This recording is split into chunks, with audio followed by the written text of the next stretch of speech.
On m'a demandé aujourd'hui donc d'intervenir sur les crises Covid et sur la crise Covid et comment aujourd'hui on pouvait, enfin du moins à quoi s'attendre en termes de cybermenaces et puis comment essayer de s'en prémunir un maximum. Allez, on avance. Donc pour ceux qui me connaissent et ceux qui ne me connaissent pas, donc je suis Willy Robert, je suis le responsable commercial d'OpenSphere, mais aujourd'hui j'interviens avec la casquette d'évangéliste cybersécurité, SecNum comme on dit, sécurité numérique, parce que tout simplement aujourd'hui on est là pour faire du conseil avant tout, et puis vous allez voir pour un sujet qui est plutôt crispant, j'ai ponctué ma présentation de quelques citations et d'un peu d'humour. Voilà, ça fait pas de mal en période de confinement de se détendre aussi un petit peu. Alors, je vais commencer par une citation qu'on donne enfin, qu'on attribue à Adolphe Thiers, qui est gouverner, c'est prévoir. Et effectivement, aujourd'hui, beaucoup de chefs d'entreprise se retrouvent quelque part à assurer, on va dire, la continuité de leur activité, tout en se retrouvant face à une situation qui est complètement inédite. Alors, elle n'est pas si inédite que ça, à mon sens, puisqu'on a pu voir chez certains des clients d'OpenSphere qu'il y a eu une espèce de montée de maturité après l'époque, on va dire, post-gilet jaune. Donc, pour certains chefs d'entreprise ont compris que les gilets jaunes, ça pouvait arriver une fois, deux fois peut-être, enfin, du moins que ça pouvait arriver et que potentiellement, il y a d'autres catastrophes qui pouvaient arriver, des tempêtes. On connaît la zone, donc il allait falloir commencer peut-être à savoir organiser un petit peu le télétravail. Et donc, ceux-là ont un peu mieux réagi que d'autres face au confinement. D'autres sont en train de subir, c'est évident. Et ça, c'est un retour de terrain. Et de l'autre côté, on pourrait se dire que là, on a eu à réagir, mais peut-être que le télétravail va perdurer, parce que je lance une question un petit peu en l'air, mais si d'ici 2 mois, il fallait se reconfiner, est-ce qu'on avait 2 mois pour se préparer? Est-ce qu'on a 2 mois pour se préparer? C'est un petit peu la question là aujourd'hui. Donc, je vais essayer d'avancer un petit peu sur toutes les questions qu'on peut se poser pour avancer vers surtout du télétravail sécurisé, parce que on va voir qu'il est surtout question de ça aujourd'hui. Alors, il faut savoir, et ça c'est la petite stat qui date que à fin mars, on a 21 millions d'actifs, environ 21 millions d'actifs en France qui sont en télétravail, ce qui représente 70% des actifs, une grosse partie du reste étant en chômage partiel ou alors en congé ou alors sur des arrêts maladie pour garde d'enfants, etc. Mais on retrouve 70% d'actifs en télétravail, donc c'est quand même assez énorme de se rendre compte qu'il y a eu une adaptation fulgurante de beaucoup d'entreprises pour mettre en place le télétravail. Alors, il faut savoir quand même que le télétravail est un peu plus quand même, j'allais dire, rencontré en métropole, un petit peu moins à La Réunion, mais aujourd'hui, on doit y faire face. Donc, l'heure est à la poursuite d'activités et puis et au plan de continuité informatique. Hein, ça, c'est le plus important, pouvoir continuer son activité tant qu'on le peut pendant ce coronavirus, mais aussi pouvoir assurer une continuité informatique, parce qu'on ne peut pas faire de télétravail, ou du moins dans beaucoup de domaines, sans s'appuyer sur l'informatique. Donc, pour beaucoup de chefs d'entreprise aujourd'hui, ils se retrouvent face à un dilemme qui est celui d'assurer les enjeux de la résilience de son entreprise, mais tout en amenant une réponse qui soit proportionnée. Une réponse proportionnée, c'est une équation entre trois principaux indicateurs qui sont estimer ce qui est un risque acceptable pour l'entreprise, estimer ce qui est le coût acceptable pour répondre à ce risque pour l'entreprise, et derrière, quelle est la protection acceptable qu'on va mettre en œuvre pour assurer le risque. Donc, on comprend bien qu'il y a un vrai dilemme, et tous les slides qui vont suivre vont essayer d'amener un petit peu de hauteur aux chefs d'entreprise ou aux DSI qui sont en prise à des complications. Si on avance un petit peu, je parlais télétravail parce qu'on va voir que la résilience de beaucoup d'entreprises aujourd'hui va passer par ces deux points, à savoir le télétravail et le e-commerce. ceux qui n'ont pas encore mis de pied dans l'e-commerce ou qui n'ont pas de page Facebook au travers de laquelle ils peuvent commercer, effectivement, commencent déjà à prendre du retard et vont peut-être d'ailleurs en payer les conséquences dans pas très longtemps. Ce qu'il faut se dire, c'est que de toute façon, la norme et le e-commerce, enfin, le télétravail et le e-commerce vont devenir à terme la norme. Dans les moins de 5 ans qui vont venir, on commencera à comprendre quelle est l'importance du télétravail et ses bienfaits.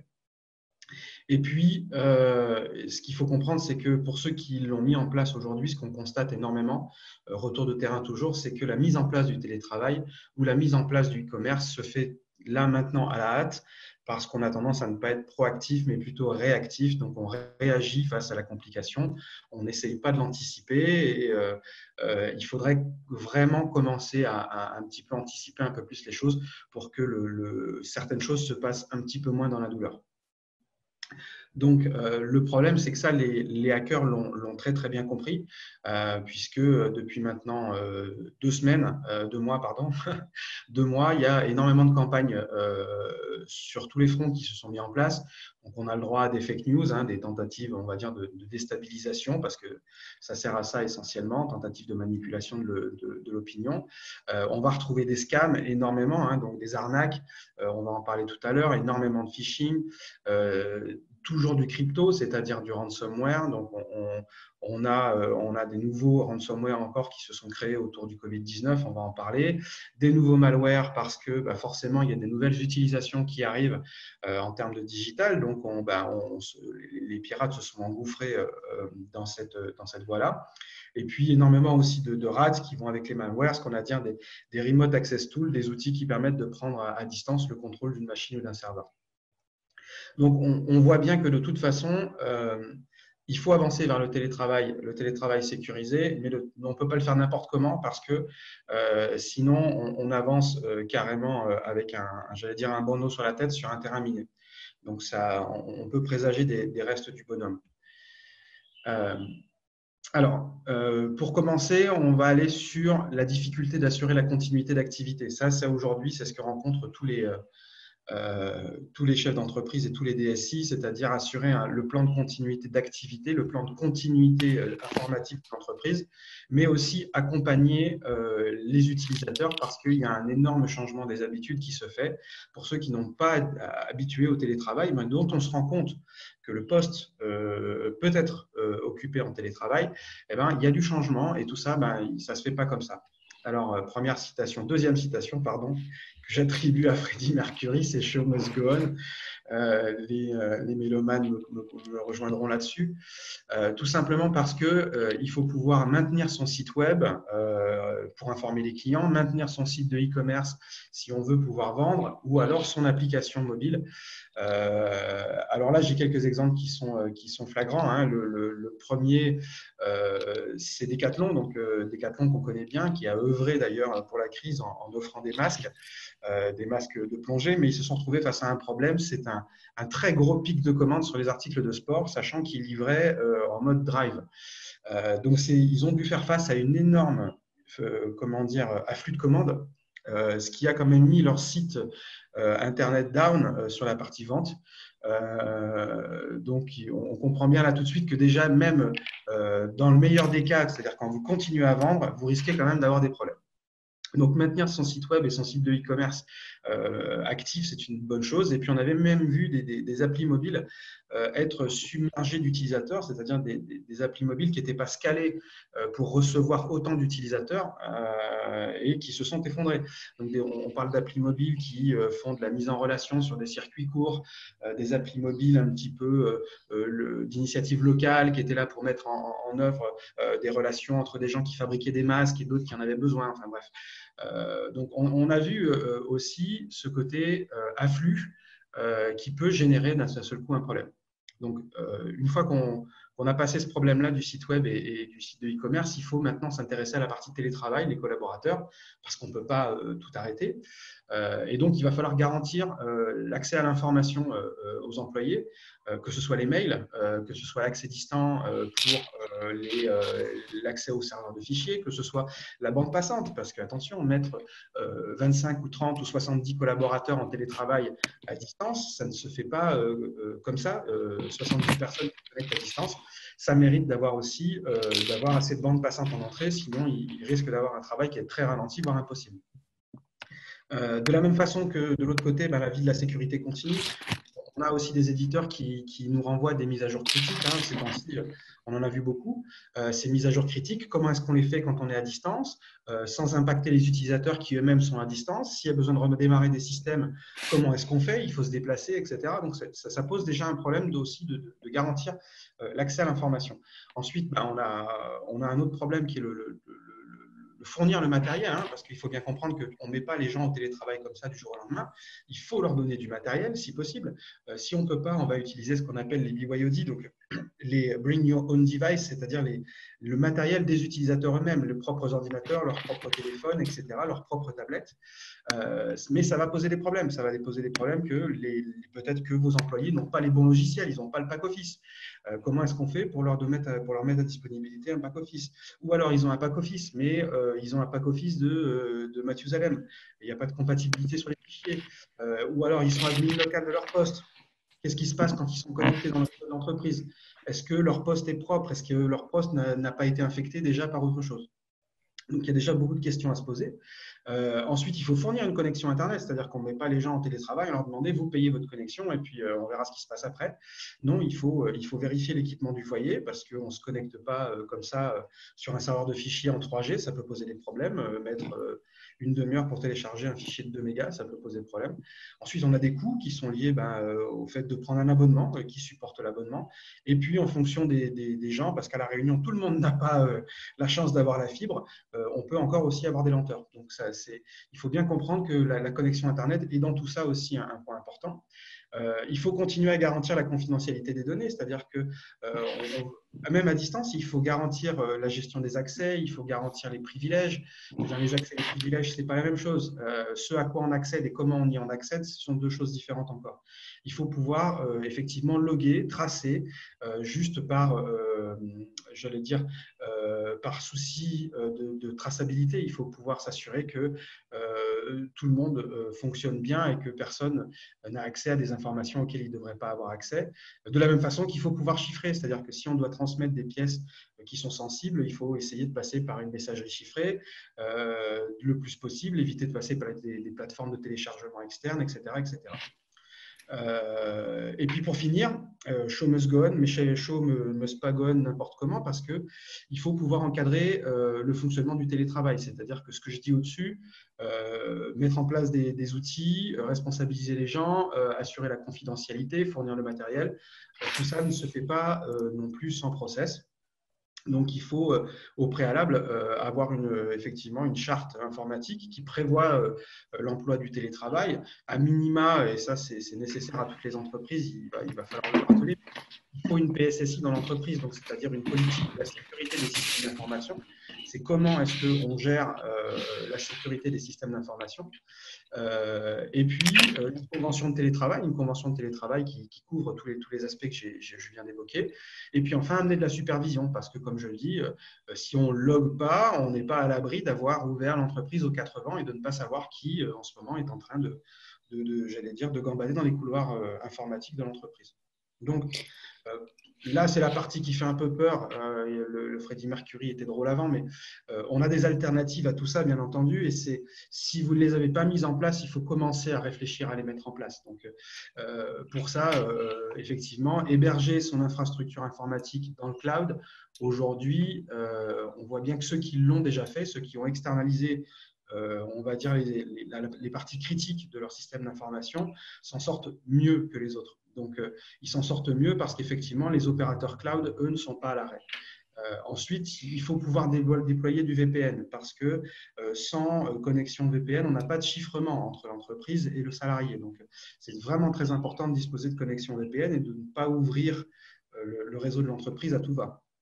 Ensuite, on a des solutions dites de bastion qui vont permettre, qui sont des outils qui permettent d'isoler et de compartimenter l'accès aux serveurs critiques ou à l'information critique à certaines personnes, à certaines heures en particulier, etc.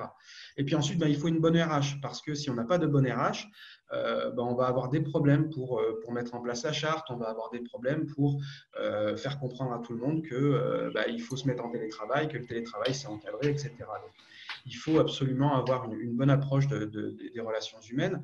Il faut bien entendu les documents cadres, comme je le disais, avec la charte, la PSSI, la convention. Ça, c'est un préalable parce qu'on ne peut pas mettre les gens en télétravail non plus, leur demander de se mettre en responsabilité totale sur la sécurité de l'information si derrière ça, il n'y a rien qui encadre tout ça. Et puis derrière, avec la RH, les documents cadres, il faut forcément une bonne communication interne. Il faut garder ce lien de communication avec les salariés pour essayer de comprendre s'ils rencontrent des difficultés dans le changement de leurs habitudes. Je vous encourage à éventuellement poser les questions à la fin ou à les poser dans le chat. On interviendra un peu plus tard là-dessus. Je continue d'avancer. Le deuxième problème qu'on va rencontrer, c'est effectivement, en termes de sécurité, un chef, ça bip partout. Ça bip partout parce qu'on a un manque de surveillance du système d'information, une mauvaise surveillance du système d'information. Effectivement, les techniciens, les DSI aujourd'hui sont absorbés sur les points que je viens de nommer, c'est-à-dire mettre à disposition l'information, assurer la sécurité, la confidentialité. Bref, ils ont tellement de problèmes qu'ils en oublient qu'il faut surveiller. On ne peut pas avoir les yeux partout, on n'est pas Shiva, on n'a pas 8 bras. Et ça peut poser problème au moment où on se rend compte qu'il est en train de se passer quelque chose. Donc du coup, là je vais rentrer dans un esprit très stalinien, mais cette phrase je l'utilise très souvent, c'est que la confiance n'exclut pas le contrôle.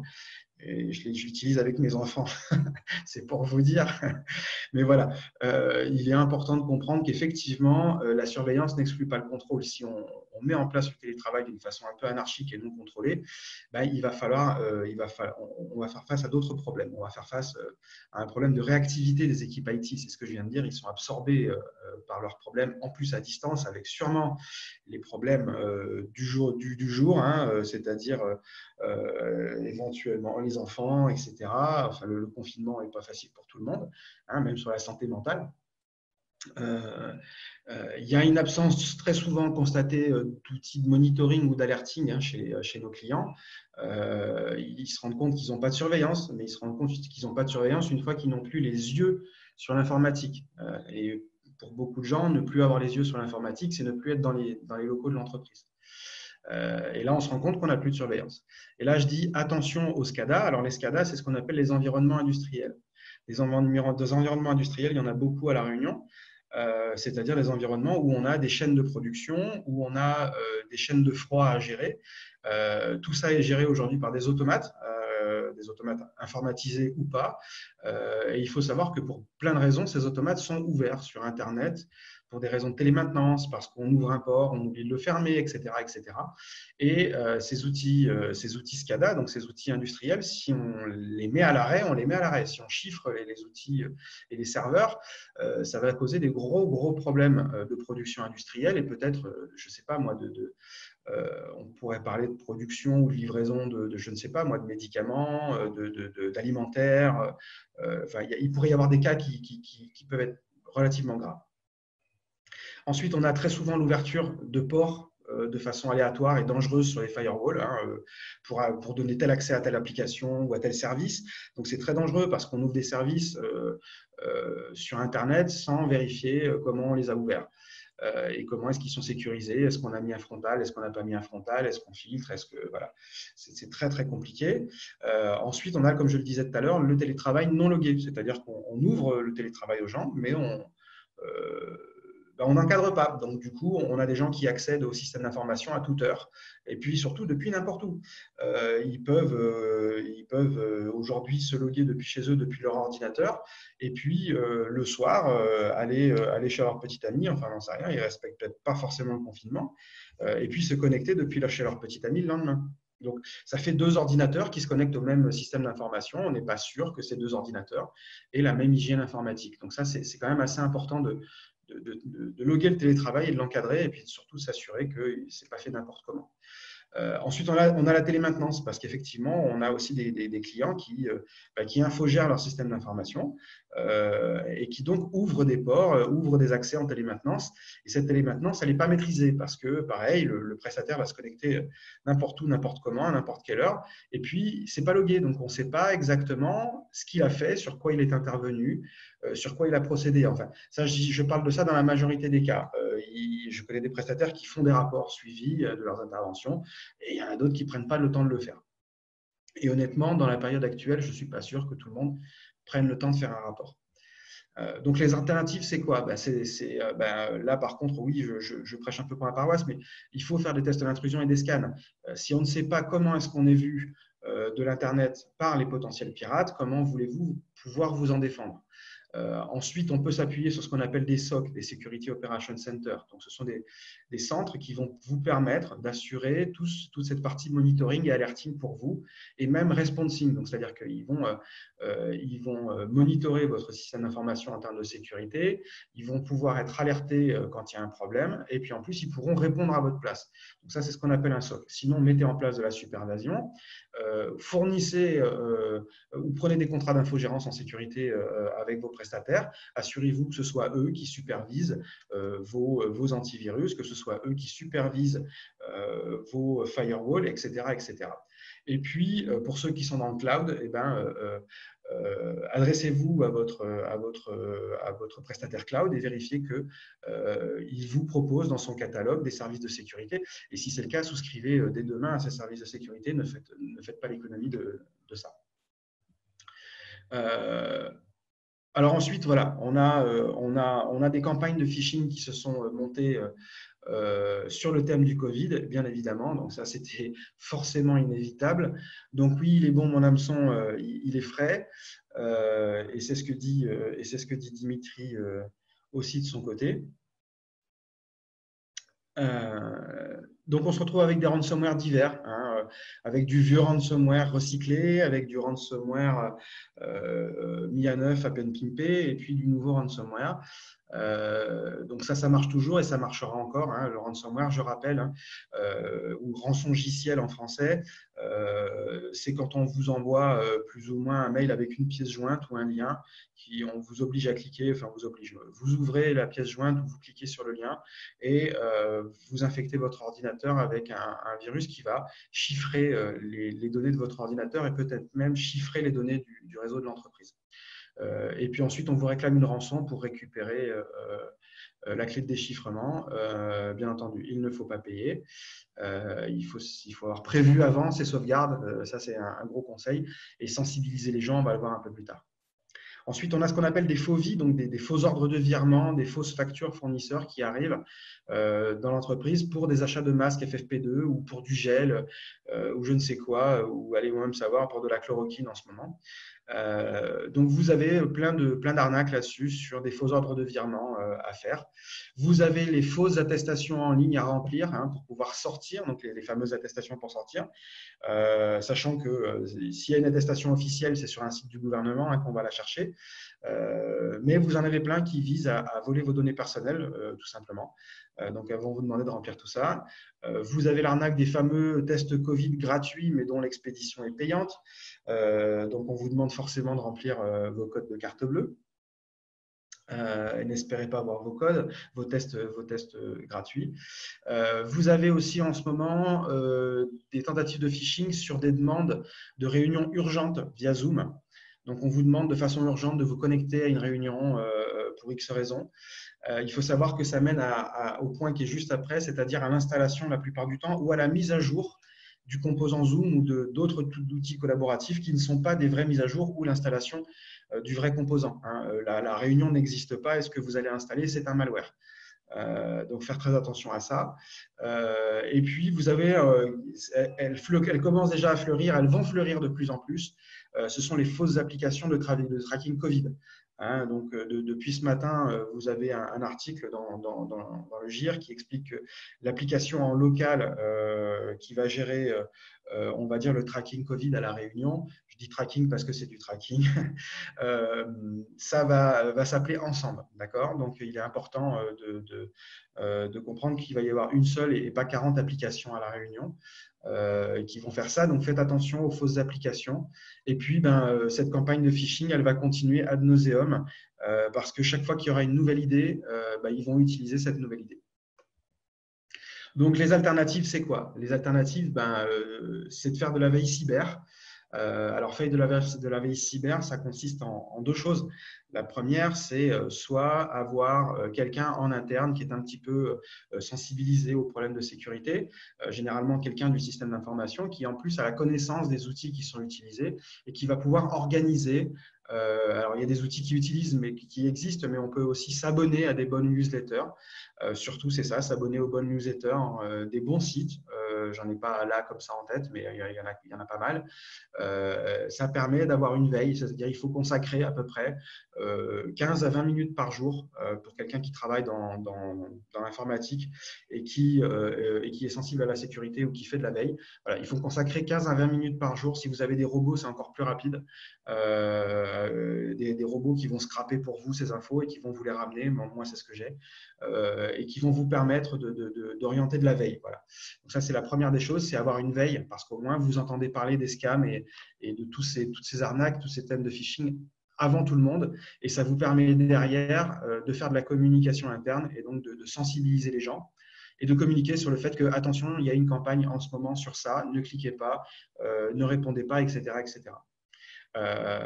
Donc oui, on y vient, c'est la sensibilisation. La sensibilisation, c'est le point le plus important, hein, on ne le répétera jamais assez. Les utilisateurs sont les cibles privilégiées des hackers. À nous d'en faire le maillon fort de la sécurité. Pour ça, il faut les sensibiliser. Les sensibilisations, c'est de la formation, ça peut se faire à distance. Profiter du Covid, de la crise Covid et du télétravail pour sensibiliser les gens. Ça peut les occuper si vous avez du mal à les staffer. Et puis en plus, tout simplement, vous allez élever votre niveau de sécurité de façon quand même assez importante. Et comme je le disais, communiquer de façon interne, c'est le plus important. Si vous pouvez faire de la veille, communiquer. Les mauvaises habitudes des utilisateurs, alors ça, on n'en parlera jamais, c'est directement en relation avec ce que je viens de dire. Donc, c'est vraiment de la pure sensibilisation, mais tout le monde connaît la loi de ce qu'on appelle vulgairement l'emmerdement maximum. Donc, tout ce qui est susceptible d'aller mal à un moment va forcément aller mal. Ça, c'est plus qu'évident. On l'a tous expériencé. Et là, pour le coup, je parle à ceux qui, comme moi, ont des enfants. La loi de Murphy, l'expérience à peu près 40 fois par jour.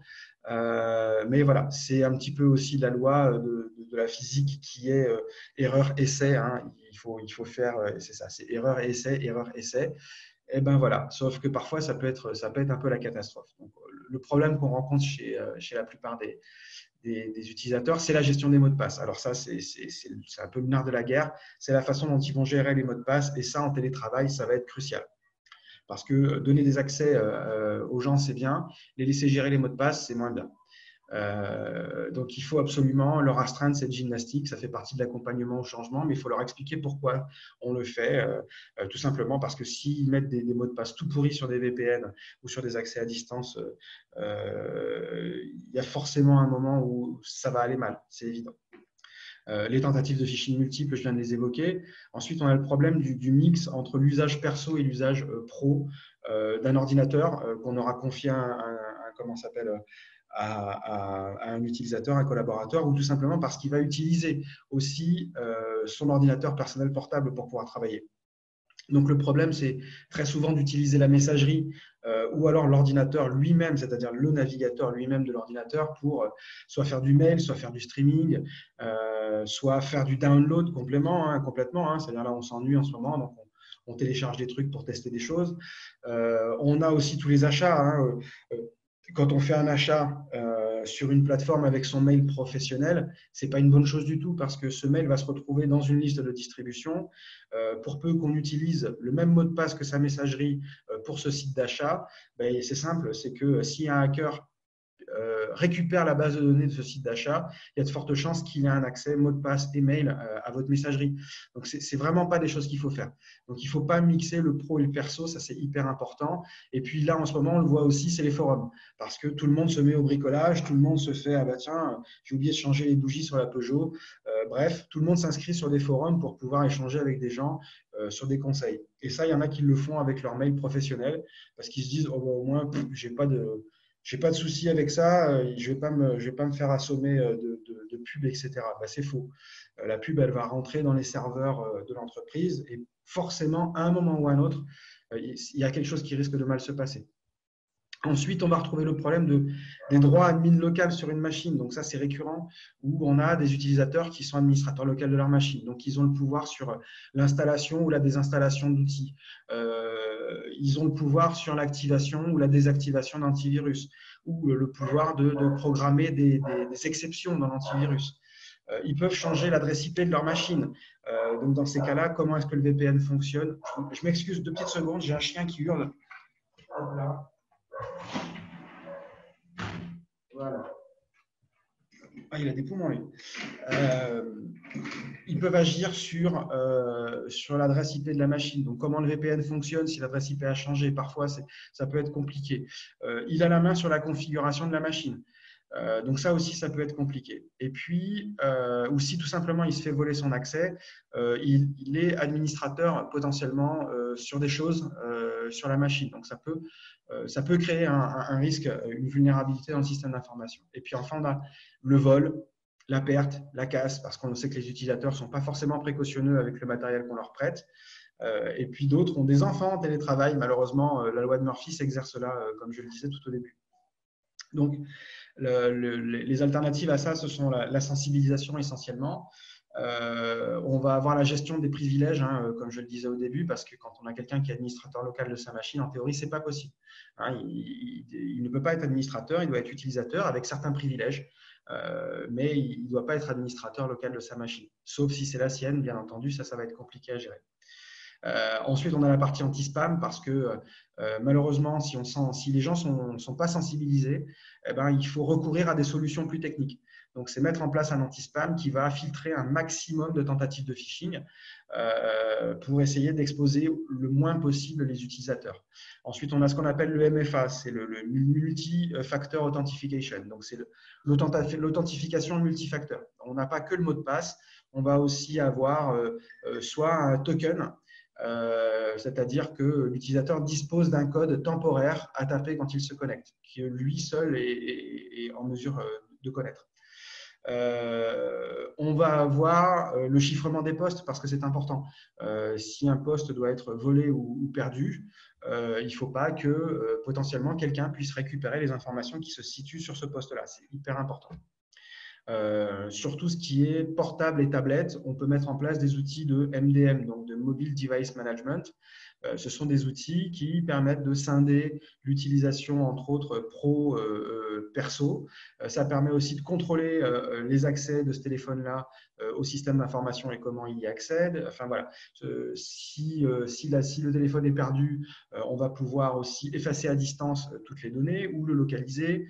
C'est tout ça garanti dans une seule solution. Vous avez un proxy en ce qui concerne les connexions Internet, donc on peut filtrer toutes les URL, etc. Et puis pour finir, quand on a du mal à gérer les mots de passe avec des utilisateurs, on les oblige à passer par des coffres forts. Donc les coffres forts de mots de passe, j'en ai noté quelques-uns. Avec KeePass, qui est quand même le plus connu aujourd'hui. One Password, LastPass, Dashlane, enfin je ne vais pas tous les citer, mais effectivement, on a tout ça. Je vais juste répondre à une question tout à l'heure. Quand je parlais de phishing lié au Covid-19, la statistique, elle est tombée avant-hier de la part de Google. Google annonce supprimer un flux de 240 millions de mails par jour qui sont des mails malveillants liés au Covid. C'est quand même impressionnant. Quand on vous dit que les campagnes sont massives, hein, c'est 240 millions de mails par jour sur des mails Gmail. Voilà. Donc, c'est ce qu'aujourd'hui Gmail supprime par jour. Donc, comprenez que forcément, si vos utilisateurs ont des adresses Gmail et que vous n'êtes pas sur gestion de mail d'entreprise avec un nom de domaine, etc., hébergé quelque part, tout ça, vous risquez forcément d'être exposé à toutes ces campagnes de phishing. Ensuite, le télétravail a amené une chose qui est l'utilisation des outils collaboratifs, alors soit de partage, de mail, de chat, de réseaux sociaux d'entreprise, de télésondage, de téléconférences, etc. Et l'utilisation de ces outils a un petit peu forcément bousculé les usages. Alors, je le répète très souvent pour ceux qui me connaissent, mais si c'est gratuit, c'est toi le produit. Effectivement, ce n'est pas Francis Lalanne qui l'a dit. En fait, je sais pas du tout qui est-ce qui a sorti cette phrase de génie, mais c'est simplement du bon sens parce que il faut bien comprendre que dans la plupart des outils gratuits, on va retrouver plusieurs problèmes. Le premier, c'est le partage des données personnelles parce que beaucoup de ces outils vont vous demander de vous connecter via Facebook. Donc, en utilisant directement vos identifiants Facebook, on vous demande de vous connecter via Facebook. Donc, il faut savoir que automatiquement, dès que vous allez faire ça, vous allez partager vos données avec Facebook immédiatement, que vous ayez un compte Facebook ou pas, je précise. De la même façon que beaucoup des éditeurs de ces solutions-là sont en contrat avec Facebook parce que ces gens-là, il faut bien qu'ils gagnent de l'argent, il faut bien qu'ils mangent. Donc, très souvent, ils passent avec contrat avec Facebook pour partager vos données.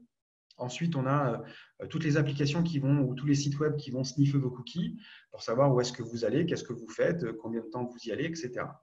Et puis, on a tous les autres récupérateurs de bannières, etc., qui, chaque fois que vous vous connectez, vont sniffer votre navigateur pour savoir un petit peu ce qui s'y passe. Un petit peu comme de chien dans une rue, on va essayer de savoir quel est votre pédigré. Donc ça, c'est très important. Le partage de données personnelles qui très souvent n'est pas maîtrisé parce que les gens se posent plus vraiment la question de savoir s'ils partagent quelque chose ou pas.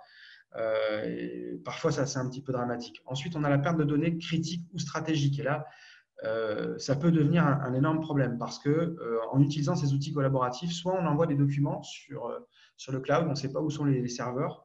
Donc, on envoie des documents parce que les documents sont trop volumineux. On ne peut pas les envoyer par mail parce que la messagerie ne supporte pas. Elle ne supporte pas les mails de plus de 3 mégas, d'ailleurs pour des raisons de sécurité peut-être. Et donc, on n'a pas de plateforme d'échange. Donc, qu'est-ce qu'on fait? On utilise une plateforme voilà, comme WeTransfer ou des choses comme ça. Et donc, on met des documents qui sont peut-être critiques ou stratégiques sans savoir où sont ces documents-là et quelles sont les conditions d'utilisation de ces plateformes. Donc, il y a ce premier problème. Et puis ensuite, il y a aussi dans les plateformes de téléconférences gratuites, le fait de ne pas partager les écrans. On a l'exemple typique de ce webinar qui est enregistré. Donc, c'est-à-dire que ce webinar va se retrouver quelque part sur un serveur sous forme de vidéo. Et réellement, ni vous ni moi ne savons qui va y avoir accès réellement à terme. Donc, parmi les choses qu'on va partager sur cet écran, est-ce qu'il y a des choses stratégiques? Non, critiques non plus. J'espère que vous apprendrez des choses, mais il faut savoir que voilà, partager sur un écran des choses qui sont stratégiques, ce n'est pas une bonne idée. Ensuite, on va potentiellement, et là je rigole pas avec ça, c'est pas parce que Bureau des légendes en est au 8e épisode que je dis ça, mais potentiellement, effectivement, le Cloud Act peut être un problème directement lié à certains des outils collaboratifs qui sont des outils américains. Il faut savoir que les outils américains ont leur propre conception de la privacy, donc de la confidentialité. Et très souvent, quand vous allez dans le petit onglet Privacy des conditions d'utilisation, vous allez voir que si vous utilisez l'outil, vous acceptez de facto de céder votre confidentialité à l'éditeur. Et si lui-même est forcément affilié à Facebook ou à une autre plateforme de suçage de données, il y a de fortes chances que vous n'ayez tout simplement plus de confidentialité. Et puis, je vais plus loin. Dans certains cas, le fait d'utiliser une solution américaine fait de vous ce qu'on appelle une US person, donc c'est-à-dire quelque part un citoyen américain, je ne sais pas comment, mais extraterritorial. Et de ce fait-là, vous êtes soumis au droit américain. Donc, si jamais, pour X raison, une agence gouvernementale donne le feu vert, si jamais un tribunal américain, pour X raison, donne le feu vert à une agence gouvernementale américaine, ils vont pouvoir récupérer vos données, que vous soyez une entreprise ou que vous soyez une personne. Donc, il y a de fortes chances que les USA utilisent actuellement la crise, par exemple, pour aujourd'hui faire de l'espionnage. Je dis ça, je pense que je ne me trompe pas. Ensuite, on va avoir l'autre problème des outils collaboratifs, c'est que, comme je l'ai dit, je l'ai souligné tout à l'heure, on a des faux installeurs. Donc, des faux installeurs, c'est des outils à télécharger pour pouvoir participer à des téléconférences ou pouvoir partager des documents via une plateforme soi-disant gratuite et magique qui n'a pas de volume de stockage, etc. Et en fait, vous téléchargez un malware. Donc là, encore une fois, il faut faire de la veille cyber et benchmarker les solutions. On ne pousse pas une solution de télétravail comme ça sans l'avoir testée, tout simplement parce qu'elle est gratuite et parce qu'elle est populaire. Il faut se méfier, c'est gratuit, c'est populaire. Francis Lalanne. Ensuite, il faut faire de la veille légale parce que les conditions d'utilisation d'un outil, c'est important de les lire. C'est important de les lire, surtout dans l'onglet privacy ou confidentialité des données. Il faut aller lire ce paragraphe-là, c'est hyper important de le faire et analyser ce qu'on fait. Ensuite, il faut avoir les sources, c'est-à-dire que si on a la possibilité de disposer des sources à télécharger pour pouvoir connecter quelqu'un à une téléconférence ou un outil, on lui transmet les sources. On ne le laisse pas aller télécharger les sources tout seul et peut-être tomber sur quelque chose de malveillant. Ensuite, si on a trouvé une configuration de type qui permet de protéger les données des utilisateurs, on la communique aux utilisateurs, on ne les laisse pas jouer avec leur paramétrage. On leur demande d'utiliser, vu que c'est une utilisation professionnelle, cette configuration de l'outil. Et puis, bien entendu, communication interne, parce que voilà, si on choisit d'utiliser tel ou tel outil, ce n'est pas pour que Tartampion revienne 2 semaines après pour dire « Ah ouais, mais pourquoi on n'utilise pas ça? En fait, ça a l'air génial. » Non, parce qu'on utilise ça, parce que ça, on l'a testé, parce que ça, c'est sécure, etc., etc. Donc, il faut aussi faire de la communication interne. La réputation de l'entreprise, bah oui, en cette période de Covid, la réputation de l'entreprise, c'est important. C'est important parce que comme le disait Henry Ford, il y a 2 choses importantes qui n'apparaissent pas au milieu de l'entreprise, ce sont sa réputation et ses hommes. Et ça, il ne faut jamais l'oublier, tout chef d'entreprise doit l'intégrer. Pourquoi? Parce qu'il est possible, pendant cette crise aujourd'hui, de traverser ce qu'on appelle une perte en image. Donc, avec des clients qui ne sont pas contents parce que votre activité elle est complètement ralentie ou tout simplement elle est à l'arrêt. Là, moi, j'ai un cas personnel, ça m'a défoulé, même si je sais que ça n'a servi à rien. J'ai commandé quelque chose sur Internet qui a mis 3 jours pour faire Suède métropole et qui en est toujours à 21 jours aujourd'hui d'expédition depuis la métropole et qui n'est toujours pas arrivé chez moi. Donc, forcément, je ne suis pas content, mais je le fais savoir sur le site de la Poste. Donc, du coup, voilà, c'est ça, c'est une perte en image parce qu'on a des clients qui peuvent être mécontents. Comment est-ce qu'on gère ça? Et ça, il faut savoir que ça affecte une entreprise. Ou alors, ça peut être une communication concurrente. On a l'exemple de Burger King qui a fait savoir qu'ils n'étaient pas contents par voie de presse sur la réouverture des drives de McDo. Bon, finalement, pour faire la même chose une semaine après, ce n'est pas cohérent, mais en attendant, pendant une semaine, ils ont impacté l'image de McDo. Vous avez ensuite ce qu'on appelle les leaks ou les fuites d'informations. Et ça peut arriver pendant les crises parce que vous pouvez avoir des clients mécontents, des clients qu'on va mettre au chômage, partiellement ou pas du tout, des clients qu'on va potentiellement licencier pour sauvegarder l'activité. Vous avez des clients des employés qui sont mécontents parce qu'ils travaillent dans des conditions d'hygiène déplorables ou tout simplement ils ont des conditions ou une charge de travail pendant le Covid qu'ils estiment pas acceptables. Donc, on va retrouver des communications sur les réseaux sociaux de ces employés-là. OK, ça peut se régler directement au prud'homme, mais il faut savoir qu'en attendant, ça impacte toujours l'image de l'entreprise. Et si en plus il y a licenciement via prud'homme, je ne suis pas sûr que l'opinion soit du côté de l'entrepreneur à l'arrivée. Et puis, les leaks d'informations, ça peut arriver aussi parce que vous pouvez faire l'objet d'un piratage ciblé. Et oui, ça peut arriver. Pendant que vous êtes en train d'éteindre les feux de tous les côtés parce qu'il y a du télétravail à mettre en place, on surveille moins bien le système d'information de l'entreprise et il se peut qu'on soit ciblé, qu'on ait ciblé un utilisateur en particulier pour entrer dans l'entreprise et récupérer de l'information. Là, je mets qu'il y a des États ou des activistes parce qu'il ne faut pas rêver. Les États sont des pirates en puissance, mais les activistes aujourd'hui sont très, très, très actifs. On a un exemple très récent qui est le fait que des hackers aient divulgué 25 millions de mots de passe et adresses mail qui proviennent de l'OMS, du NIH, du laboratoire P4 de Wuhan, etc. On a énormément de captures d'écran, etc. La véracité de tous les documents n'a pas encore été faite, mais depuis moins d'une semaine maintenant, sur 4chan, on a énormément d'adresses mail avec des mots de passe qui n'ont toujours pas été changés pour beaucoup, avec voilà, des documents qui sont plutôt sensibles. Vous voyez donc qu'il est possible aujourd'hui d'être victime d'un piratage. Pardon.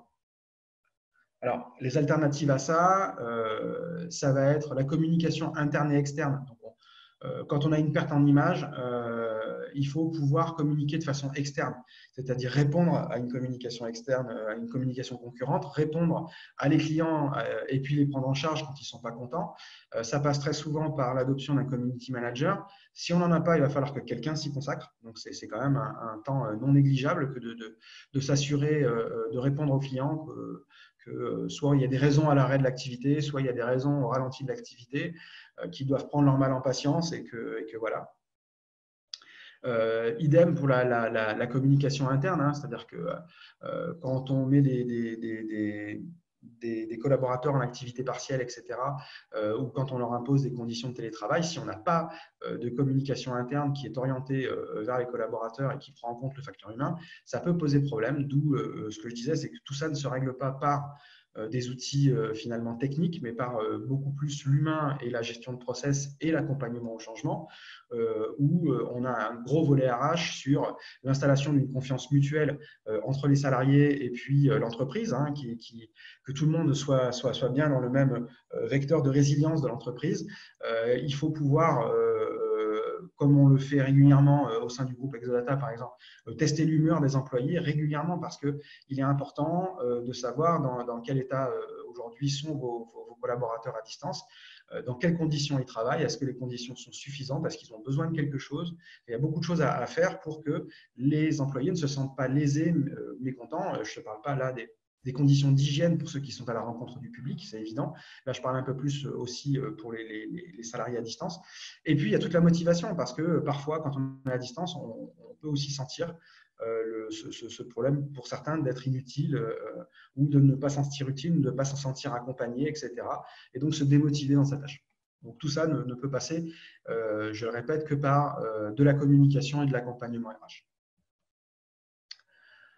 Pourquoi? Parce que, je reviens là-dessus, parce que il y a un effet informatique, en informatique, il y a un effet qui s'appelle l'effet stressant, c'est-à-dire que si vous faites l'objet d'une perte en image ou d'un leak d'informations, ne cherchez pas à supprimer ce qui se trouve sur le net, vous n'y arriverez jamais, et pire, vous ne ferez que démultiplier son partage.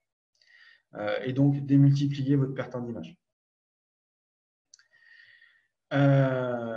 J'ai à peu près terminé pour faire le point de tout ce qu'il y avait à voir sur les menaces aujourd'hui qui sont liées au Covid et donc est très essentiellement quand même à la mise en place du télétravail parce que les menaces sont les mêmes, sauf que c'est juste qu'elles sont un peu plus appuyées que d'habitude.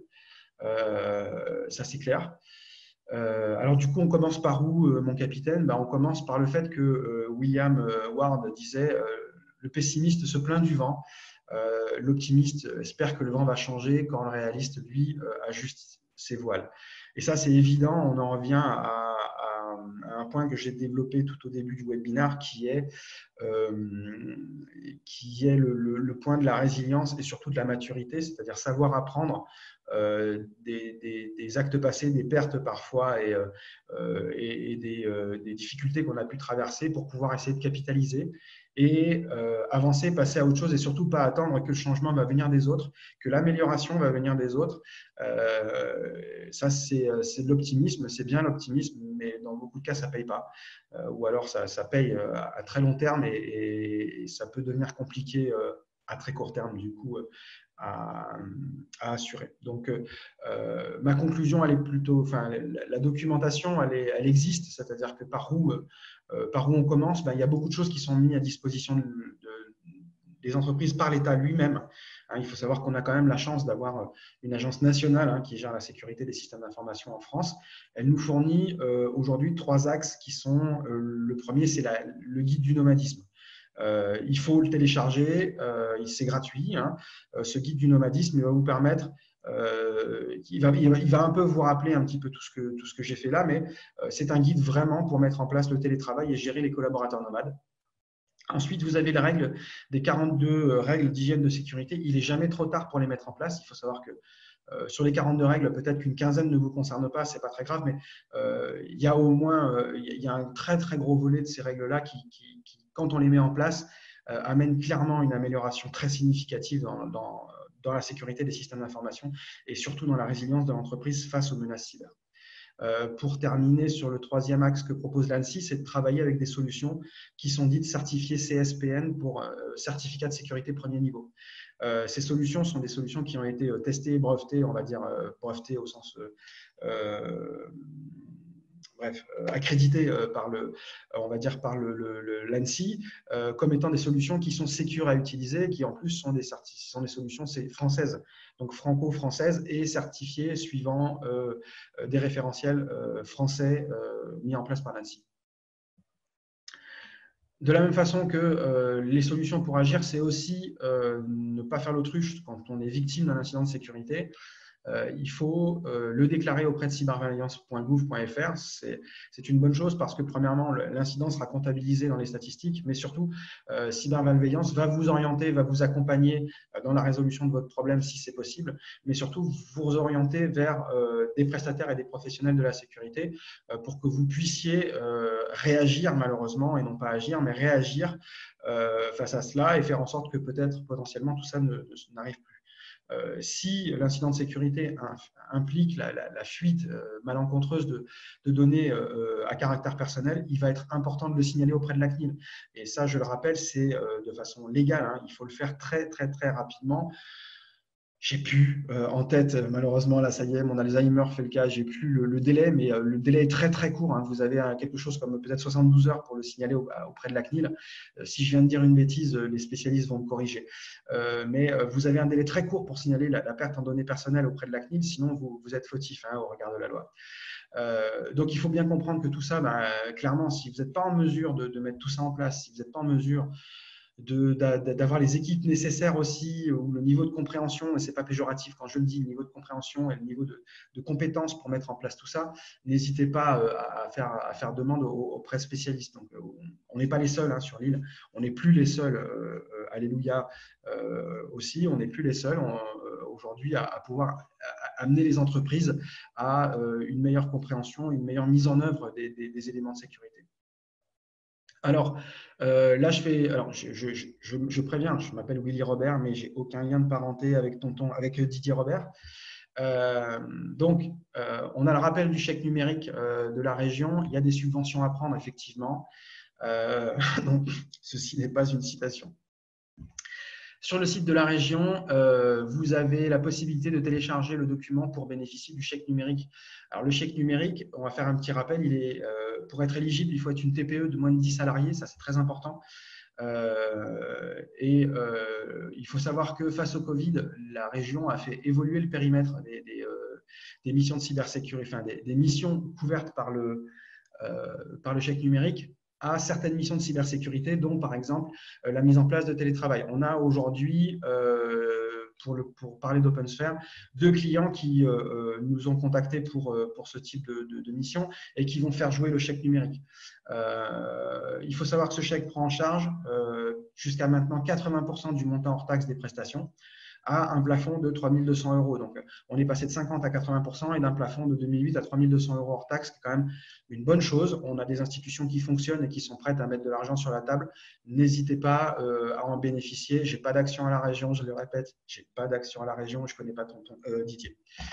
La liste des prestataires qui sont référencés pour ce chèque numérique, il faut le voir auprès de la région. Je me demande si la liste n'est pas directement mise directement sur le site internet à vérifier.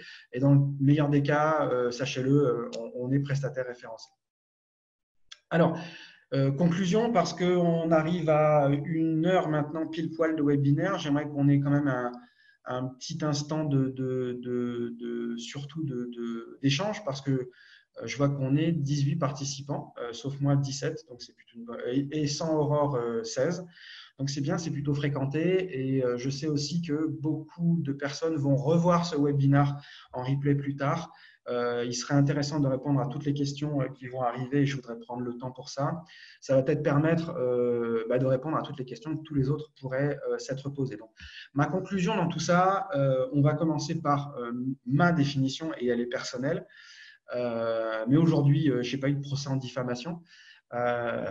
C'est que la confiance numérique de tout individu ou entreprise est inversement proportionnelle au risque qu'il ou elle ressent en tant que client, et je vais même ajouter en tant que collaborateur, par rapport à sa sécurité financière, son image personnelle, sa vie privée ou ses données personnelles. Et ça, c'est très important de le comprendre parce que cette période de crise Covid-là, elle est en train de mettre à l'épreuve ce que je pensais être un concept qui allait rentrer dans les mœurs dans 5 ans et donc quelque chose qui allait venir progressivement, mais non, c'est quelque chose qui est déjà là, c'est ce qu'on appelle la confiance numérique. La confiance numérique, elle est là, elle est à nos portes, elle a frappé il y a à peu près 1 mois.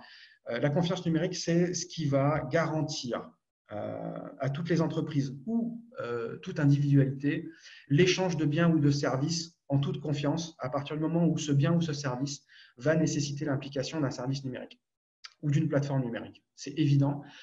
Et ceux qui ne comprennent pas cette définition-là et la mise en place d'une confiance numérique, rappelle, la confiance, ça ne se gagne pas, ça se mérite.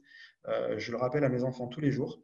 Il faut absolument que vous réfléchissiez à ça, parce que la mise en place du télétravail, la mise en place d'une continuité d'activité, etc., quand tout ça va passer par des outils et des plateformes numériques, il va être important que vous puissiez assurer à vos clients ou même à vous-même en tant que client, vous allez comprendre que c'est nécessaire en tant que chef d'entreprise. Et là, vous le comprenez que la confiance numérique est un fait essentiel.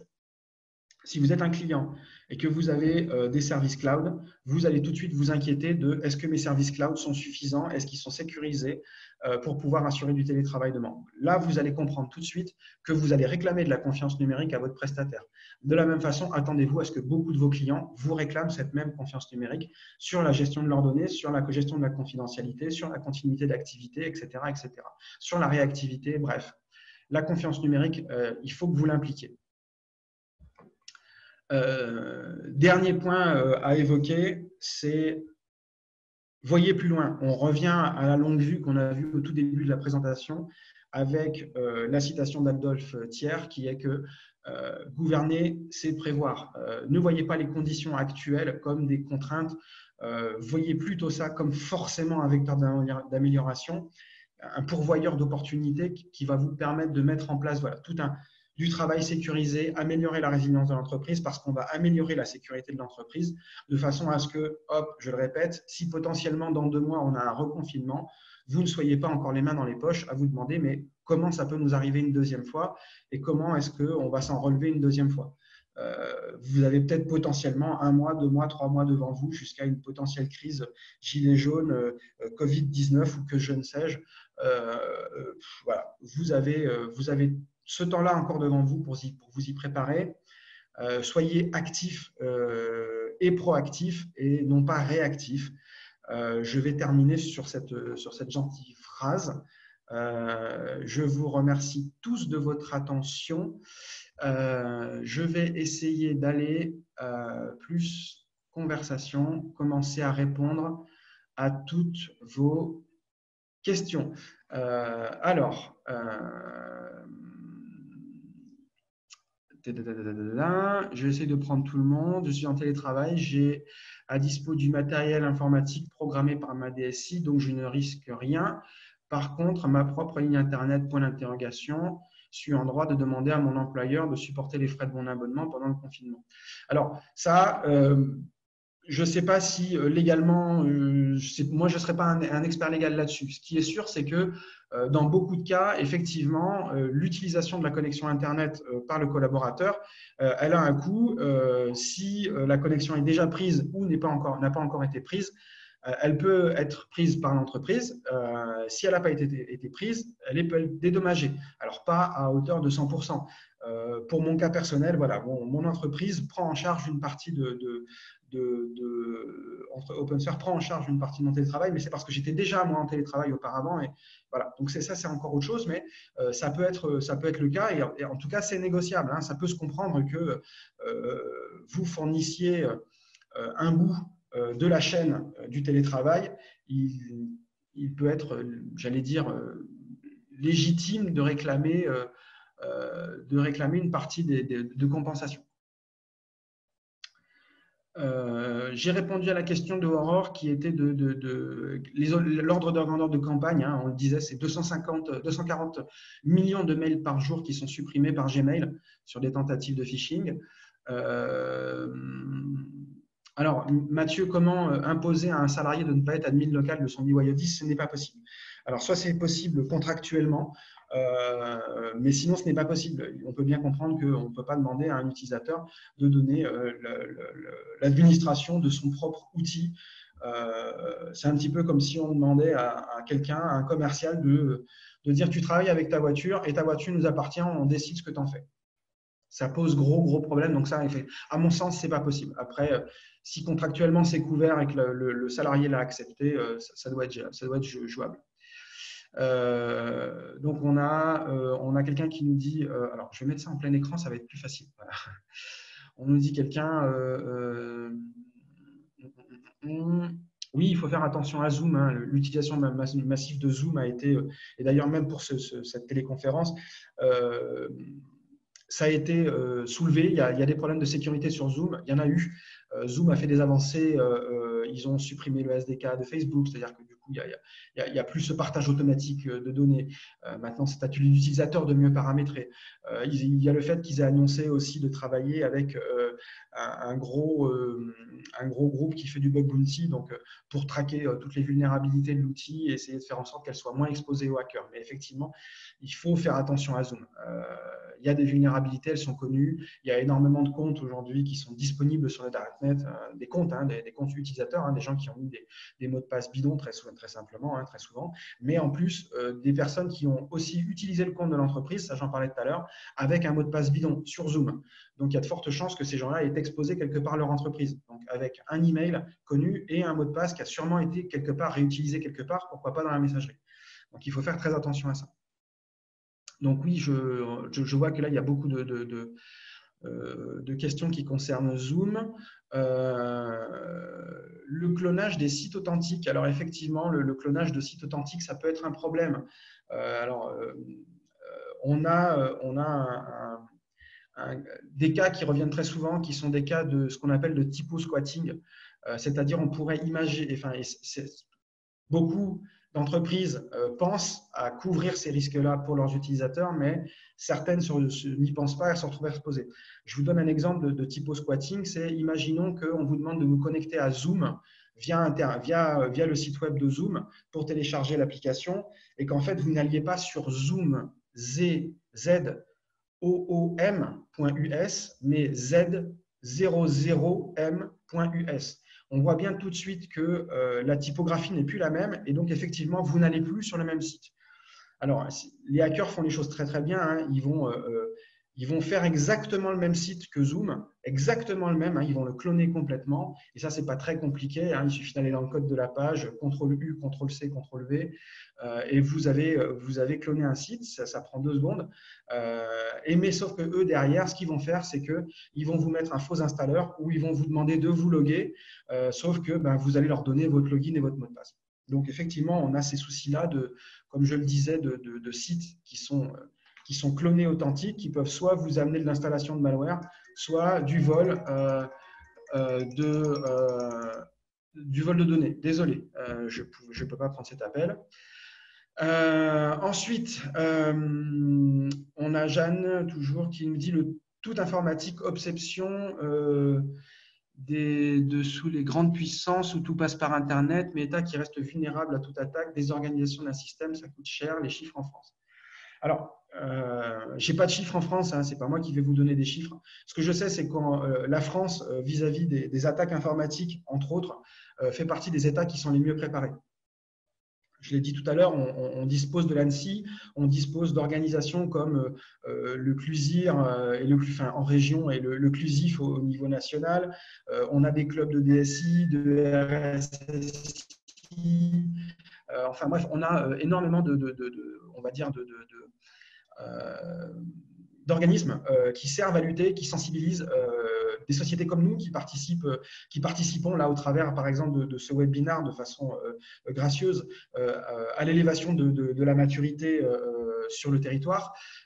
Donc, on a un petit peu tout ça. Après, derrière, effectivement, l'obsession du tout informatique, il n'est pas d'aujourd'hui. Hein, on est conscient qu'on va vers l'utilisation du progrès. C'est-à-dire que l'Internet est arrivé comme un progrès et une révolution qu'on est en train d'exploiter, surexploiter. Il se trouve qu'on n'est pas les seuls à les exploiter. Les hackers ont compris comment on fait du profit et ils l'utilisent. Donc, la plupart des problèmes aujourd'hui, ce n'est pas cette obsession pour le tout Internet et le tout informatique, c'est la façon dont on l'utilise et la façon dont on met ça en place. Ça, c'est le plus gros des problèmes. Et mettre en place des outils en faisant en sorte que ça ne coûte pas cher, c'est faisable. Pour ça, il faut, comme je le disais, sensibiliser les gens, rechercher les outils qui sont les mieux adaptés à ce qu'on veut en faire, trouver les configurations types qui permettent de protéger la sécurité et de l'information et les données. Voilà, ça passe par tout ça. C'est un petit peu d'effort mental très souvent qui permet tout simplement de mettre les choses en place et par lesquelles il faut passer. Donc, je n'ai pas de chiffres en soi, mais la sécurité ne coûte pas forcément cher. Il faut bien le comprendre parce que la sécurité, c'est avant tout, et nous on prône ça, la sécurité, c'est un process, ce n'est pas forcément des produits.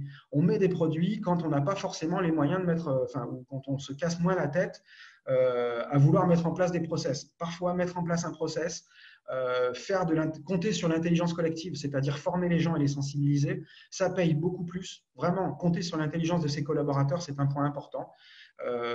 Faut arrêter de penser que les collaborateurs sont systématiquement des cancres.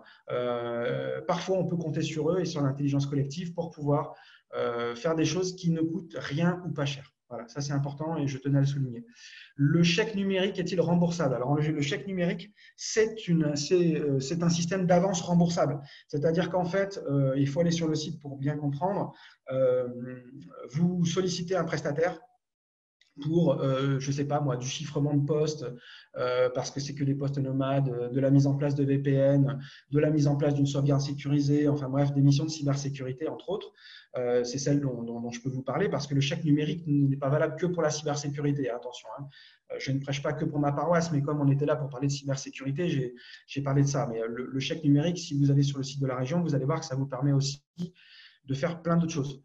Pas que de la cybersécurité. En ce qui concerne la cybersécurité, donc vous allez solliciter une entreprise comme OpenSphere, par exemple. On va vous faire un devis pour cette mission. Ce qu'il faut comprendre, c'est que le chèque numérique, une fois que on vous fait le devis, vous signez, on met en place l'outil, on vous facture, vous nous payez. Cette facture, vous la transmettez directement à la région, d'accord, avec le dossier qu'on vous demande de remplir en ligne. La région… Ah non, je vais la refaire plus simplement. Pardon. Vous avez une demande, vous avez un besoin, pardon. Vous faites une demande, par exemple, à une société comme OpenSphere. On vous fait un devis. Ce devis, vous le transférez à la région pour leur demander si le devis qu'on vient de vous soumettre est éligible au chèque numérique. Si c'est le cas, vous signez ce devis, on fait l'intervention, on vous facture, vous nous payez, vous renvoyez cette facture à la région en leur disant bien, voilà, je vous ai soumis le devis, voilà la facture. Avec le dossier qu'il faut remplir, à ce moment-là, la région va vous rembourser à hauteur de 80% de la prestation, d'accord, si celle-ci est inférieure à 3 200 €. Si jamais elle est supérieure à 3 200 €, vous avez un plafond qui est limité à 3 200 €. Donc, c'est un système d'avance remboursable, voilà, je précise. Et il faut donc aller sur le site de la région pour pouvoir, ou tout simplement vous tapez dans Google, qui est votre ami, vous tapez chèque numérique région Réunion et vous allez très très vite tout ça.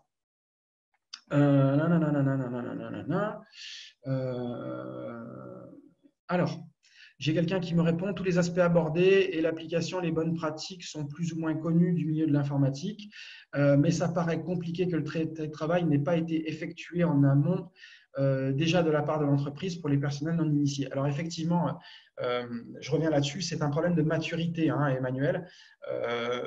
On a des entreprises qui ont su tirer des conséquences et mettre en place des choses suite aux Gilets jaunes, qui nous a valu 15 jours, 3 semaines de confinement aussi, pour ceux qui n'avaient pas qui avaient le choix de ne pas se déplacer.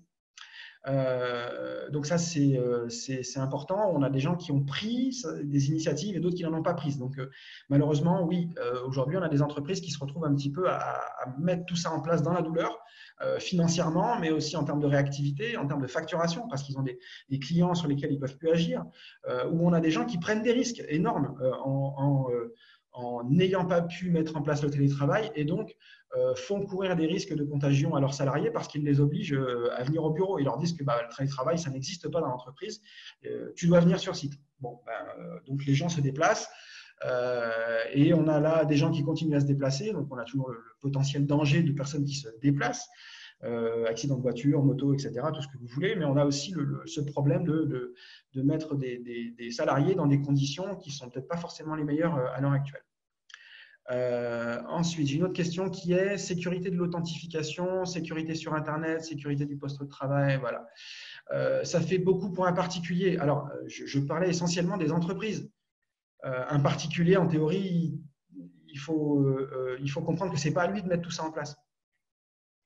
Ce n'est pas aux particuliers, aux salariés de mettre ça en place. Si on parle d'un particulier au sens indépendant, un indépendant, généralement, soit il a ses outils dans le cloud, soit il a ses outils chez lui. Il n'a pas de problème de télétravail. Il est habitué au télétravail H24. Donc, ça, ce n'est pas trop le souci à mon sens. Si on parle de la mise en place de l'authentification, de la sécurité d'Internet, du poste de travail, du nomadisme, etc., là, on parle de la responsabilité de l'entreprise. Il faut bien comprendre qu'une entreprise qui met en place du télétravail à la basique que je te pousse sur certains collaborateurs et qui compte sur le collaborateur pour assurer la sécurité de l'entreprise, on a un vrai problème de responsabilité, de compréhension des enjeux et des responsabilités. L'employeur ne veut pas compter sur la bonne volonté et sur la responsabilité de l'employeur pour mettre en place toutes les règles de sécurité. Le collaborateur peut mettre en place les bonnes pratiques, d'accord, c'est-à-dire ce qui concerne son comportement et son hygiène informatique, ça, le collaborateur peut le faire. Ça, on le met en œuvre. On peut le mettre en œuvre. Ça, c'est un des ressorts qu'on peut mettre en œuvre. Mais ce n'est pas à l'utilisateur de mettre en place un antivirus sur un poste, assurer la sécurité des flux, s'assurer que l'authentification est bien en place, etc. Ça, c'est de la responsabilité de l'entreprise et de la DSI. Donc, c'est pour ça que ces conseils-là, aujourd'hui, s'adressent essentiellement la présentation que j'ai faite aujourd'hui, elle s'adressait essentiellement à des petites entreprises, des TPE qui sont parfois larguées, ou à des DSI qui sont pris en ce moment sous tous les feux, ou à des chefs d'entreprise qui ne comprennent plus ce qui leur arrive. Et comment est-ce que, qui sont dans une action de bonne volonté, à vouloir mettre en place du télétravail, mais qui sont soucieux de la volonté de faire ça de façon propre. Ensuite, on m'a parlé de certification. Ah oui, bien sûr, la certification ISO 27001, bien sûr que c'est une certification qui va amener de la confiance numérique. C'est plus qu'évident. J'alerte sur le fait que la certification 27001, elle aussi, se fait pas sans douleur. Ça nécessite quand même la mise en place d'énormément de process et parfois de produits. Donc, ça a un coût. Ce n'est pas quelque chose qui se fait en claquant des doigts. Ça peut prendre 1 an, voire 2 ans pour certaines entreprises. En parlant d'expérience, on a des entreprises qui vont mettre 1 an, 2 ans, voire plus à se certifier, parce que ça va dépendre de ce qu'on va certifier. Ce qu'il faut comprendre, c'est que comme l'ISO 9001, on ne certifie pas toute l'entreprise. Enfin, on peut si on veut, mais ça va prendre du temps et ça va coûter très cher. On va certifier soit la DSI, donc l'équipe de production. On va certifier l'outil de production, si c'est un data center par exemple. On va certifier, on peut certifier les équipes et l'outil. Ce que je veux dire, c'est que ça va prendre du temps, ça va nécessiter la mise en place de process, de beaucoup de documentation. Mais évidemment, quand on a un certificat ISO 27001, on garantit quand même énormément de sécurité à nos clients. Ça veut dire qu'on met en place les bonnes pratiques de la cybersécurité qui sont les normes aujourd'hui internationales. Donc oui, qui peut le plus, peut le moins. Si on sait faire de l'ISO 27001, on sait forcément amener de la confiance numérique. Mais on peut revenir sur des choses qui sont plus pratiques et plus mesurables en termes d'avancement. Ce sont les 42 règles de sécurité dans le guide de l'ANSSI. Ça correspond un peu plus à des TPE, PME réunionnaises. Et c'est plus c'est plus facilement accessible. La certification ISO 27001, c'est quand même pour des grosses machines, il faut le comprendre. C'est pour des grosses entreprises qui brassent énormément de clients et qui ont vraiment besoin de se démarquer dans la gestion de leur sécurité vis-à-vis de leurs concurrents, entre autres, pour aller conquérir du client. Il faut comprendre que quand je parlais tout à l'heure de confiance numérique, la confiance numérique est un outil réellement, comment dire, de différenciation en termes de concurrence. C'est un outil qui permet de la différenciation au niveau de la concurrence. Il faut bien le comprendre. Ensuite, on parle de Stop Covid. Alors, Stop Covid, effectivement, j'en ai parlé. On va commencer à avoir énormément d'applications frauduleuses qui vont arriver sur le marché, c'est évident et c'est déjà le cas.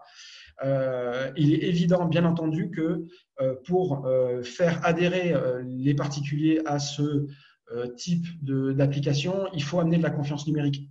Sans confiance numérique, il est évident que la population risque de ne pas marcher. D'ailleurs, il suffit de voir aujourd'hui toutes les levées de boucliers qui se font. Il y a encore ce matin une lettre ouverte de 140 experts cybersécurité qui ont envoyé une lettre au Premier ministre pour lui signifier qu'attention, on allait droit dans le mur dans certains cas, qu'il y a beaucoup de choses qui n'étaient pas maîtrisées.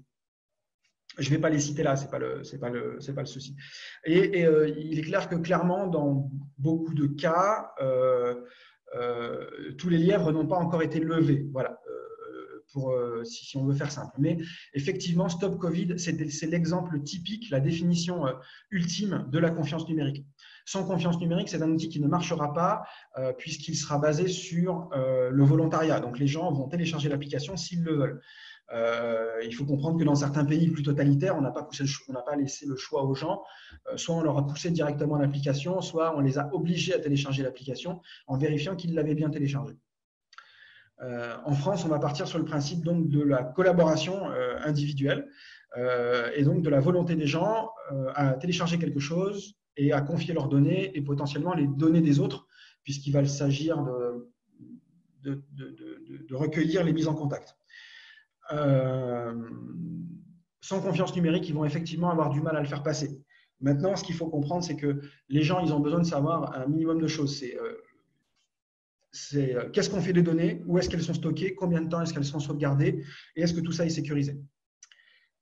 Il faut savoir que beaucoup des applications, et si ce n'est toutes les applications, ne seront pas mises en production sans avoir reçu un test de sécurité, c'est-à-dire un test d'intrusion. Voilà.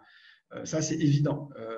Les applications qui seront mises en production, les applications Stop Covid, auront au préalablement été testées. Je m'engage un peu, mais ça me semble purement logique pour qu'elles soient approuvées par le gouvernement comme étant des applications qui pourront être storées. Donc, soit Android, soit Apple.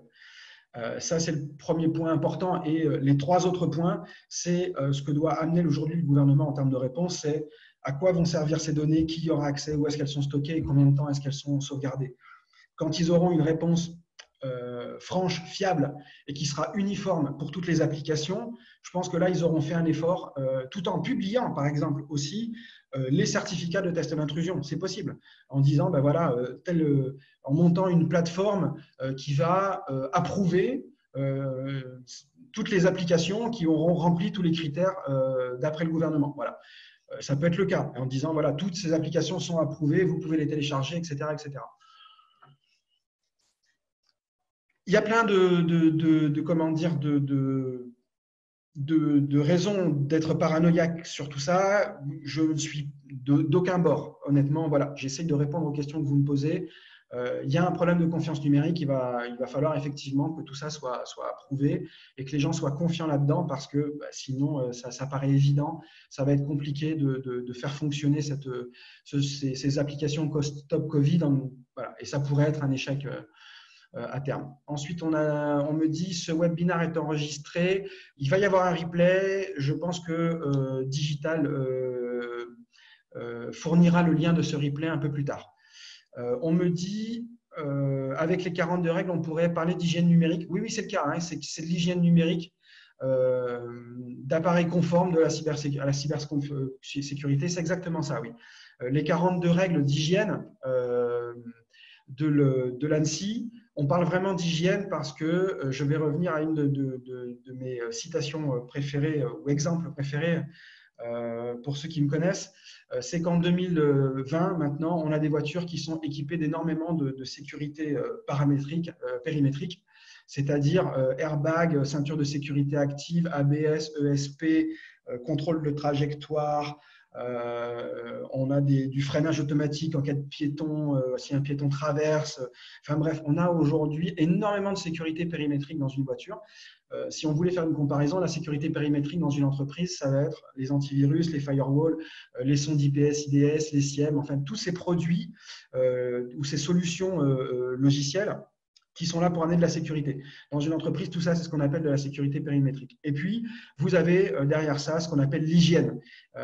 L'hygiène d'un conducteur de voiture, c'est simple, c'est qu'il peut avoir toute la sécurité périmétrique du monde. Si jamais il conduit à 200 à l'heure, 2 grammes d'alcool dans le sang, le téléphone à la main, une main sur le volant en essayant de trouver un tic-tac au fond de sa boîte à gants, je pense qu'effectivement, on va vers un très gros problème d'hygiène du conducteur. Donc, en informatique, très souvent, comme je le disais, les produits et les solutions matérielles logicielles sont nécessaires à la cybersécurité. Elles amènent une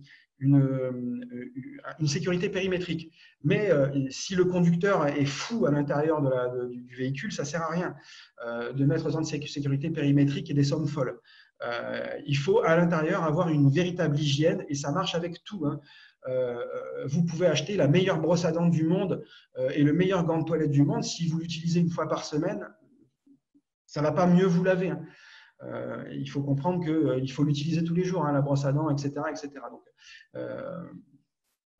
ce que je veux dire, c'est que l'hygiène est absolument nécessaire en informatique comme dans d'autres domaines. Voilà. Je n'ai plus de questions. On arrive en plus au terme du webinaire dans 3 ou 4 minutes, me semble-t-il. Si vous avez d'autres questions, allez-y, il reste peu de temps. Sinon, vous pouvez toujours passer par Digital. Ceux qui me connaissent ont mes coordonnées, mais je me ferai un plaisir de répondre à vos questions ultérieurement si nécessaire.